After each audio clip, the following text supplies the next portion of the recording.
ติปิโสภควาข้าพเจ้าจะไหว้พระสุขเทวาเชิญเสด็จลงมารักษาอายุข้าพเจ้าไว้ได้21 ปีเวียนรอบในราศีเมษพฤษภเมถุนกรกฎสิงห์กันตุลพิจิกธนู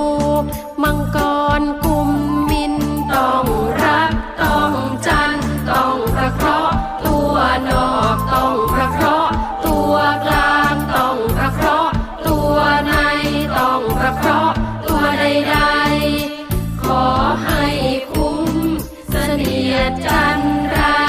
ขอให้มีชัยยะมงคลคุ้มโทษโทษาวิญญาณสัม